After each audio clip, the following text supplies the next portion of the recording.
Hey everyone, I'm Hammi. Welcome back to my channel. Today I'll be closing out my budget for the month of September. So I have this candle beside me. I'm not at all a decor person, but it has been raining so bad and it feels like winter is already here. I am wearing sweaters. I just wanted a cozy space. So I just burned a very small candle. I am starting to like lighting candles again. So this was a candle that was gifted to me by my sister during my birthday. For the month of September, this was the first month where I budgeted with a fixed income. That means I gave myself 43,000 rupees from my private practice, and I was a little bit skeptical. I did not know if I could be able to live within this. This was necessary for me, as in I would be able to save more money if I was able to live within a certain budget, because the income that I get from my private practice keeps on fluctuating. And if I can, live within a smaller amount, then if I earn more, that money can go into my goals and everything. And I'll just say it out. Yes, I was able to live within the allocated budget. In fact, I was able to save up some money. So for October also, I gave myself a fixed salary. So let us get into the numbers and we'll see. The budget amount and the actual amount is the same because, again, fixed income. 75,200 rupees is what I have decided to live with for as long as I can. I follow a percentage-wise budgeting system and that seems to be working for me. So I have 4 categories, and for my first category, that's my savings and investment, I always allocate 10% of my income. For this month also, I took out 10%, that is 7,520, and the budgeted amount was for emergency fund 100, SIP was 1100, SIP 2 was 1000, and provident fund was 5,320. And this was what I put into these categories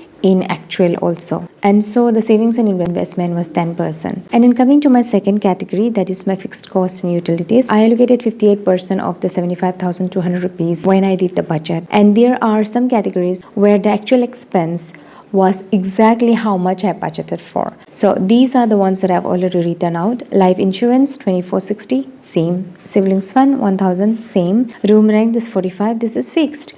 Personal loan EMI is 13,615. LIC loan I budgeted 1,000, and the actual was also 1,000 that I put into it. And then for my petrol I budgeted 3,200 and I actually spent 3,200. For my ration I allocated 4,500 and I actually spent 4,500 rupees. And then for my workwear I allocated 2,000 rupees into my workwear fund. For my workwear, when I say that I allocated exactly the budgeted amount, does not mean that I spend the whole 2,000 rupees. Workwear for me is a recurring category. I carry over whatever is left. So next month when I do a new budget, then that budgeted amount will get added into whatever was left in the previous month. And then as you can see, there are a few categories like the subscription, hair, and my food and groceries. These 3 categories are where a little bit of up and down happened. The actual expense was not what I had actually budgeted for. So let's come to that. I have my real life budget planner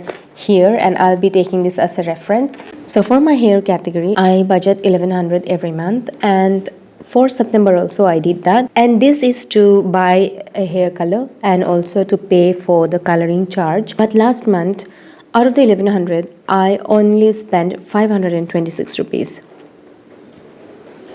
This was for the hair color. I did not actually go and color my hair. And so I had a positive balance of 574 rupees. For my subscription category, I budgeted 1,900, but I ended up spending 2,192 rupees. And this was because I don't know, there must have been something that happened. I have to recharge my Tata Sky twice last month. So I don't know what happened, but I just paid the money and I didn't even sit down to look at it. So yeah. So this was what was the actual expense last month. That means I was over budget by 292 rupees. And then coming to my food and groceries, I had budgeted 8,000 rupees, and this was also because I had festivities, and because of that I gave myself a little bit more in the ration category and also in the food and groceries category last month. I also gave myself a little bit more money in my spending category, keeping in mind that there was a festival and there will be expenses. So out of the 8,000 rupees, I only spent 4,558 rupees. I combined my ration and my food and groceries category together. I did not go and buy my monthly ration and then, like from my ration money only. I combined the two, and all the expenses for my ration and for food and groceries for the whole month was covered after combining both of these. Also, there was also one factor where my sister bought all the vegetables and everything for the festivities, and maybe that is why I did not spend so much money. And so I had a positive balance of 3,442 rupees. So now, when I calculate all of these together, my fixed costs and utilities ended up being, and this is 52% of the amount that I had budgeted for. So I budgeted 58% of my income, but I ended up spending only 52% in my fixed costs and utilities, which is a good thing for me. I always try to keep my fixed costs and utilities within 60% of the budgeted amount. That meant I had some leftover. I'll come to that later on.